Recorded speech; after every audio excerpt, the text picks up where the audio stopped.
जबलपुर के civil line इलाके में बदमाशों ने एक युवक के पैर में गोली मार दी है। अभिषेक श्रीवास्तव नामक युवक अपने भाई के घर से लौट रहा था, तभी कार में सवार 5 बदमाशों ने ताबड़तोड़ फायरिंग कर दी। घायल अभिषेक का कहना है कि आरोपी इलाके के कुख्यात बदमाश हैं जो हफ्ता वसूली करते हैं। पुलिस ने मामले में वैद रजक, कृष्ण रजक, रितेश रजक और उनके साथियों के खिलाफ शिकायत दर्ज कर जांच शुरू कर दी है।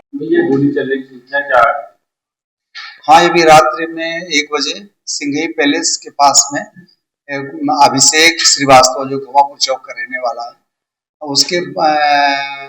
उसके बाएं पैर में गोली लगने की सूचना पर मैं सिटी हॉस्पिटल आया हूं और इसमें गोली कैसे लगी है और उसमें आगे की कार्रवाई जांच करके इसमें आगे कार्रवाई कर रहे हैं। आप लोग पे आरोप लगाए हैं, अब जो आरोप लगा रहे हैं उसकी जांच कर लेते हैं। जांच के बाद जो भी विवेचना में सामने तथ्य आएंगे आगे कार्रवाई की जाएगी। शुभ नाम होगा? मैं राजेश पांडे, उप निरीक्षक थाना Civil Line. Civil Line RTO में अपने घर गया था भैया के, मैं घर से लौट रहा था तो वहां से पीछे वाले गेट से मैं निकल रहा था, आरटीओ के पीछे वाले गेट से, ओल्ड आरटीओ के। तो वहां से इन लोग ने एक काली कलर की गाड़ी लगी, वहां से इन लोग ने मेरे को गाड़ी रोक के गाली गलौज करे और उन लोग ने जैसे ही मेरे ऊपर फायर किया तो मैं पीछे भागा। तो उन लोग चिल्ला चिल्ला के बोले थे यही है छोटू, यही है इसको मारो। तो मैं अकेला था, मैं पीछे भागा तो उनने 2 फायर किया तो मुझे बच गया। तो उसके बाद मैं एक फायर जो फायर किया उन्होंने मेरे पैर में लग गया। कौन भागते समय कौन लोग? एक वेद रजक, कृष्णा रजक, आशुतोष रजक, रितेश रजक और मोन्टू रजक। क्या विवाद है? मेरा कोई विवाद नहीं है पुराना, ये आके फालतू में वहाँ हफ्ता वसूली चलती है इनकी अधिकतर सिविल लाइन में, पूरे दारा डमका के वो करते हैं। मेरा नाम अभिषेक श्रीवास्तव। ब्रांडेड व्यक्ति ने दिया जीवन दान। जबलपुर के पूरनलाल चौधरी जो निर्माण कार्य के दौरान गिरने से ब्रांडेड हो गए थे, उनके परिजनों ने उनके अंगदान का निर्णय लिया। स्वास्थ्य विभाग ने इंदौर और जबलपुर में मरीजों को किडनी देने के लिए 2 कॉरिडोर बनाए। एक किडनी इंदौर के बॉम्बे हॉस्पिटल और दूसरी जबलपुर के मेट्रो अस्पताल भेजी गई। इसके अलावा उनकी स्किन और आंखें भी दान की गई। प्रशासन ने अंगदान के बाद पूरनलाल चौधरी का अंतिम संस्कार राजकीय सम्मान के साथ करने का फैसला लिया। जैसे आप देख रहे हैं, जबलपुर में पिछले 1.5 महीने में ये दूसरा ग्रीन कॉरिडोर बन रहा है। तो ये भी मरीज जो है भेड़ा घाट के हैं, मिस्टर पूरन। तो ये गिरने के कारण इनके सिर पे चोट लगी थी और ये कोमा में चले गए थे। डॉक्टर्स ने परीक्षण करके बचाने की कोशिश की, लेकिन फिर वो ब्रेन डेड हो गए क्योंकि मस्तिष्क में बहुत ऐसी जगह उनको चोट थी कि उनका बच पाना संभव नहीं था। परिजनों को काउंसिल किया, परिजन तैयार हो गए ऑर्गन डोनेशन के लिए। तो उनकी दोनों किडनी को डोनेट कराने का निर्णय लिया गया। एक किडनी इंदौर में बॉम्बे हॉस्पिटल में एक मरीज को लगेगी और एक किडनी जबलपुर में मेट्रो हॉस्पिटल में लगेगी। सर, ये कौन है? देखिए, प्रशासनिक व्यवस्था है, जैसा नियम है कि ग्रीन कॉरिडोर बनाया जाता है। पुलिस, जिला प्रशासन सभी मिलकर इस कार्य को करते हैं और एम्बुलेंस के माध्यम से बॉक्स में किडनी को ले जाया जाएगा एयरपोर्ट और एयरपोर्ट से एयर एम्बुलेंस के द्वारा इंदौर रवाना किया जाएगा। 3 दिन पहले 52 साल की उम्र है इनकी, पूरन नाम है उनका, भेड़ा घाट के निवासी हैं। गिरने के कारण इनके सिर पे चोट लगी थी और मस्तिष्क में काफ़ी गहरी चोट थी। डॉक्टरों ने कोशिश की लेकिन वो ब्रेन डेड हो गए। तो परिजनों को उन्होंने काउंसिल किया डॉक्टरों ने, तो वो ऑर्गन डोनेशन के लिए तैयार हो गए। तो दोनों किडनी इनकी डोनेट करने का निर्णय लिया गया और जो एक पोर्टल है इनका सोटो करके, उसके ऊपर दर्ज किया जाता है। तो जहां मरीज होता है उसकी जानकारी मिल जाती है, जहां से डोनेट होना है वो जानकारी। तो एक मरीज बॉम्बे हॉस्पिटल इंदौर में है और एक मेट्रो हॉस्पिटल जबलपुर में, जिनको एक किडनी देंगे। इसके अलावा इनका कॉर्निया भी निकाला जा रहा है, कुछ स्किन भी निकाली जाएगी क्योंकि मेडिकल कॉलेज जबलपुर में बर्न यूनिट है और स्किन बैंक है, तो वहाँ प्रिजर्व रहती है, जो जलने वाले मरीजों को भी लगाई जाती है। एयर एम्बुलेंस आई है शासन की तरफ से और उसके द्वारा ही डॉक्टर की टीम आई है और वही उसको लेके इंदौर चले जाएंगे। ये राजकीय सम्मान से किया जाता है, जैसी परंपरा यहाँ से रवाना किया जाएगा, ऐसी गाड़ी में पूरी गाड़ी को सजाकर यहाँ से उनके गांव रवाना किया जाएगा और वहाँ भी सम्मान के साथ उनकी अंत्येष्टि की जाएगी। दान है और आज बड़े मेडिकल कॉलेज में पूरन चौधरी जी का धन्यवाद। वो एक ब्रेन-डेड पेशेंट थे जिन्होंने अपनी दोनों किडनी दान की है और उनकी एक किडनी को बड़ेरा मेट्रो प्राइम हॉस्पिटल के डॉक्टर राजेश पटेल, डॉक्टर विशाल बड़ेरा द्वारा वहाँ से रिट्रीव करके हार्वेस्ट करके लाकर और यहाँ पर सुदामाबाई पेशेंट को लगाया जा रहा है। सुदामाबाई पेशेंट का कैडिवर ट्रांसप्लांट के लिए ऑलरेडी रजिस्ट्रेशन था और सोटो और भोपाल से परमिशन लेके और उनको दिया जा रहा है। अब इस ट्रांसप्लांट के बाद उम्मीद है कि उनको डायलिसिस की आवश्यकता नहीं पड़ेगी और वो सामान्य जीवन यापन कर पाएंगे। ये लगभग 3 से 4 साल से इनका डायलिसिस चल रहा था और इनके पास कोई किडनी देने के लिए नहीं था। चूँकि एक ब्रेन डेड पेशेंट की इनको किडनी मिली है तो अब ये सामान्य जीवन आगे जी पाएंगे बिना डायलिसिस के। कितना टाइम लगा करीब, वो कितना टाइम लगेगा अभी ट्रांसप्लांट? अभी लगभग ट्रांसप्लांट स्टार्ट होगा। लगभग 2 से 3 घंटे की प्रक्रिया होती है। इस 2-3 घंटे में पेशेंट ऑपरेशन थिएटर से बाहर आ जाएगा और आगे अगले 2-3 दिन सकुशल रहा तो उसका जीवन हमेशा के लिए स्वस्थ रहेगा। ये मेडिकल कॉलेज से कुछ ऑर्गन्स डोनेट हुए हैं जो इंदौर और मेट्रो हॉस्पिटल जबलपुर में ले जाया जाएगा। इसके लिए ग्रीन कॉरिडोर बनाया गया है, जिसमें एक ग्रीन कॉरिडोर मेडिकल कॉलेज से डुमना एयरपोर्ट तक, दूसरा ग्रीन कॉरिडोर मेडिकल कॉलेज से मेट्रो हॉस्पिटल जबलपुर तक बनाया गया है, जिसमें क्षेत्र के पड़ने वाले सभी थानों और 3 ट्रैफिक थानों का बल लगाया गया है। कितना बल लगभग यहाँ लगाया गया होगा? लगभग वही 3 थानों का बल है तो 150-200 के लगभग बल लगा होगा। डुमना से कैसे डुमना से एयरलिफ्ट के द्वारा इंदौर ले जाया जाएगा। युवक के साथ लूट करने वाले ई रिक्शा चालक और साथी गिरफ्तार। विजयनगर थाना क्षेत्र में युवक से लूट करने वाले ई रिक्शा चालक और उसके साथी को गिरफ्तार कर लिया गया है। दोनों आरोपियों ने युवक को चाकू दिखाकर मोबाइल और 700 रुपए लूटे थे। पुलिस ने सीसीटीवी फुटेज की मदद से आरोपियों को पकड़कर उनके पास से लूटा गया सामान बरामद कर लिया है। आपको बताना चाहेंगे कि श्रीमान पुलिस अधीक्षक महोदय जबलपुर द्वारा लगातार शहर के थाना प्रभारियों को सख्त से सख्त कार्रवाई अपराधियों पर करने हेतु आदेशित किया गया है। इस संबंध में अतिरिक्त पुलिस अधीक्षक महोदय शहर एवं नगर पुलिस अधीक्षक महोदय मानवताल संभाग द्वारा थाना विजयनगर को कार्रवाई करने हेतु आदेशित किया जाता था।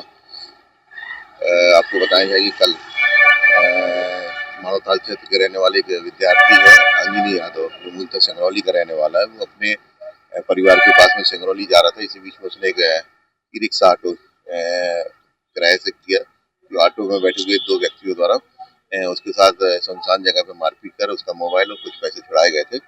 पुलिस ने तत्काल इस पे सक्रियता से कार्य करते हुए जगह जगह के सीसीटीवी फुटेज देखे और 2 आरोपी है चेतन सिंह ठाकुर और राजा ठाकुर, इनको गिरफ्तार किया है। इनके पास से लूटा हुआ मोबाइल और पैसे बरामद किए गए। देर रात डीजे बजाने पर पुलिस की सख्ती। विजयनगर थाना क्षेत्र में देर रात तक तेज आवाज में डीजे बजाने पर पुलिस ने कार्रवाई की है। बिना अनुमति के निर्धारित समय सीमा के बाद डीजे बजाने पर आयोजकों के खिलाफ कोलाहल अधिनियम के तहत मामला दर्ज किया गया है। तो ये डीजे पे कार्रवाई हुई है क्या? आपको बताना चाहेंगे श्रीमान पुलिस अधीक्षक महोदय द्वारा लगातार जिले के समस्त थाना प्रभारी को आदेशित किया गया है कि जहाँ भी देर रात तक या बिना किसी अनुमति के तीव्र आवाज में ध्वनि विस्तारक यंत्र बजाए जाते हैं, उन पर चेक करें, उन पर कार्रवाई करें। इसी संबंध में थाना विजयनगर क्षेत्र में भी आदि प्लाजा के पास में देर रात बिना किसी अनुमति के एक कार्यक्रम में ध्वनि विस्तारक यंत्र डीजे काफी तेज गति से बजाया जा रहा था, जिसपे हमने कार्रवाई करके एफआईआर दर्ज की है। होली से पहले अपराधियों पर शिकंजा। होली से पहले जबलपुर पुलिस अपराधियों की धरपकड़ में जुट गई है। एसपी संपत उपाध्याय ने बताया कि शहर में हिस्ट्री शीटर और असामाजिक तत्वों की सूची तैयार की जा रही है ताकि होली के दौरान कोई अप्रिय घटना न हो। पुलिस संवेदनशील इलाकों में फ्लैग मार्च कर रही है और साउंड बॉक्स बजाने को लेकर भी गाइडलाइन जारी की गई है। होली का त्यौहार सभी लोग अत्यंत हर्ष और उल्लास के साथ मनाते हैं। जबलपुर पुलिस का पूरा प्रयास है कि होली का त्यौहार शांतिपूर्वक सौहार्दपूर्ण माहौल में सभी लोग हर्षोल्लास के साथ मनाएं। ये त्यौहार शांतिपूर्वक बीते, इसके लिए लगातार सभी थाना क्षेत्र में शांति समिति और अन्य जो गणमान्य नागरिक हैं, कार्यक्रमों के आयोजक हैं, उनके साथ बैठक ली जा रही है और क्या उनका प्रोग्राम है, क्या कार्य योजना रहेगी, उसके संबंध में बताया जा रहा है। साथ ही साथ जो संवेदनशील क्षेत्र रहे हैं पास रिकॉर्ड के हिसाब से, उन क्षेत्रों में लगातार फ्लैग मार्च भी किया जा रहा है। साथ ही साथ कुछ ऐसे लोगों की भी सूची बनाई जा रही है जिन पे शक शुबा है कि वो कानून व्यवस्था के लिए समस्या उत्पन्न कर सकते हैं। ऐसे लोगों के विरुद्ध भी बाउंड ओवर इत्यादि की कार्रवाई की जा रही है। सर, रमजान भी साथ है।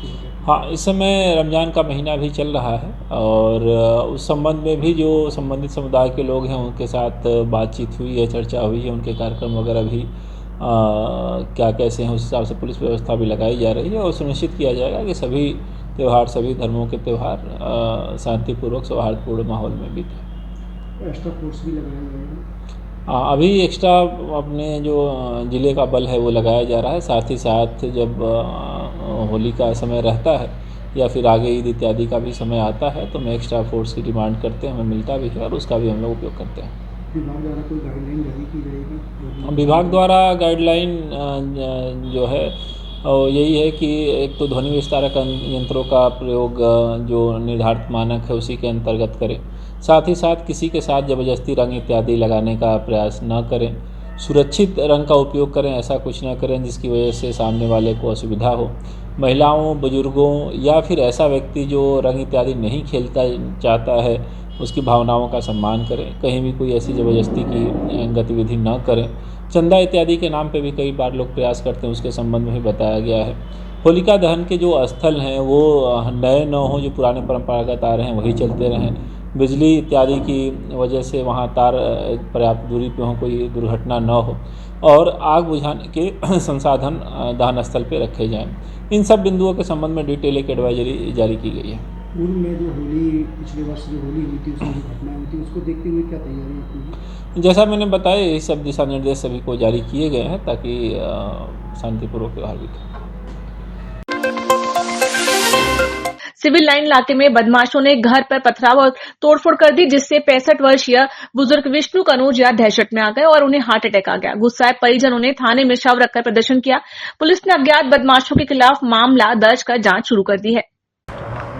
ये रात में इनके घर पे तो है तोड़फोड़ की गई थी, जिसमें हमने विधिवत कार्रवाई करते हुए FIR भी की है मारपीट के संबंध में और तोड़फोड़ के संबंध में। इनका वो बोलना था कि ये जो इनके विष्णु रजक करके हैं और उनकी मृत्यु जो है, जो आरोपी हैं मारपीट के, उनके वजह से तोड़फोड़ की वजह से हुई है। उनकी जो है बात को मानते हुए हमने मर्ग कायम कर रहे हैं इसमें और आगे जो भी PM रिपोर्ट के पश्चात जो भी इसमें मर्ग में जांच में तथ्य सामने आएंगे उसके आधार पर विधिवत कार्रवाई की जाएगी। फायरिंग भी हुई थी, दोनों पक्षों की तरफ से शिकायत कर दी। ये रात में एक फायरिंग भी हुई थी, उसमें 307 की कार्रवाई की गई है और जो है उसमें आरोपियों को 5 आरोपी जो है बनाए गए हैं और उसी के पश्चात जो है जो आरोपी पक्ष थे उन पर जो पीड़ित पक्ष था, गोली जिस पे चलाई गई थी उनके द्वारा शायद इसमें तोड़फोड़ की गई, जिसमें जो है FIR दर्ज कर ली गई है। आगे की कार्रवाई की जा रही है। पुलिस परिजनों का कहना है कि थाने में फोन कर रहे थे लेकिन कोई थाने में फोन नहीं उठा रहा था और थाने से पुलिस का सपोर्ट नहीं, पुलिस को जैसे ही सूचना मिली है वैसे ही पुलिस ने तुरंत कार्रवाई करते हुए इसमें जो है कार्रवाई की है। ऐसा नहीं है कि पहले जो है बताया गया हो पुलिस द्वारा कार्रवाई न की गई हो। पुलिस को जैसे ही सूचना मिली है वैसे ही कार्रवाई हमने की है। शुरुआत कैसे हुई है, विवाद की वजह क्या है? विवाद की वजह जो अभी प्रथम दृष्टया तो जो रात में जो गोली चलने की वजह से ही एक पूरा प्रकरण जो आया है, वैसे पूर्व के भी इनकी रंजिश शायद है। उस संबंध में हम जो है विवेचना कर रहे हैं। विवेचना में जो भी तथ्य सामने आएंगे उसके आधार पर आगे कार्रवाई की जाएगी। कभी कभी हम लोग अकेले रहते हैं घर में, ये लड़के लोग पथराव करते हैं, हम लोग की सुरक्षा बढ़ाई जाए बस। आए दिन मारपीट करते हैं लोग।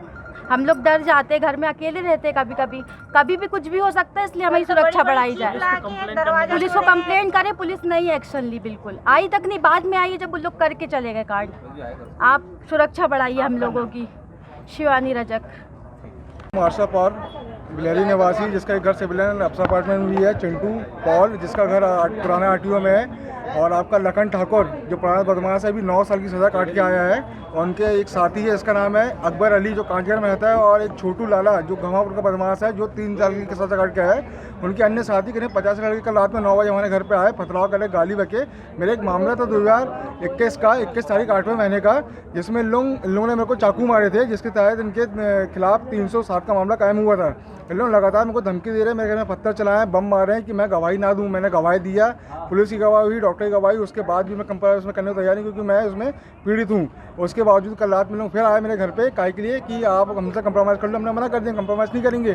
इनने गाली गलौज किया, माँ बहन की गाली बकी, रात में आए बम चलाए और खुद तो गोली मारी अपनी टांग में, और मेरे बड़े भाई और मेरे मोंटी भैया और रजत भैया जो कल रात में विजय महल में पार्टी में गए थे 3 बजे आया है, उसके खिलाफ 307 का मामला कायम करा है। इनको एक्चुअली राजनीतिक सपोर्ट है प्रणीत वर्मा का बीजेपी सरकार में, और इन लोग हमारे खिलाफ इन लोग आए दिन घर पे पथराव करना, बम मारना, पत्थर चलाना, एटीएम का कांच तोड़ना, सब कुछ लोग करते हैं। कल रात में वही घटना दोबारा हमारे घर में करे हैं, जिसमें मेरे फूफा घबरा गए और उनको अटैक आ गया, ब्रेन हेमरेज से उनकी नस फट गई, उनकी डेथ हो गई शॉक में। पुलिस फोन नहीं उठा रही थी। पुलिस फोन नहीं उठा रही, पुलिस सहायता नहीं कर रही है। 305 3/5 का मामला कायम है, बम मारे हैं, बोले सागर रिपोर्ट गई है, 6 महीना हो गया है, बम की रिपोर्ट नहीं आ रही है, आरोपी जेल नहीं जा रहा है। पुलिस बोली कि ऐसे कायम कर दिए हैं, ऐसे बोले 6 महीने पहले हो गया, आरोपी सुरेआम सिविल लाइन में घूम रहा है। आज क्या किया आप लोगों ने? आज हमने यहाँ पर अपने जो हमारे फूफा जी की डेथ हुई है, यहाँ पर आके हमने मोर्चा दिया है, आंदोलन किया है कि हमारी एफआईआर किए जाए। हमें सीएसपी द्वारा आश्वासन दिया गया है कि आप पहले बॉडी का पोस्टमार्टम कराइए, हम आपकी एफआईआर लिख रहे हैं। और आपका नाम? मेरा नाम कृष्णा राजा और बल्लू है, मैं सिविल लाइन निवासी हूँ।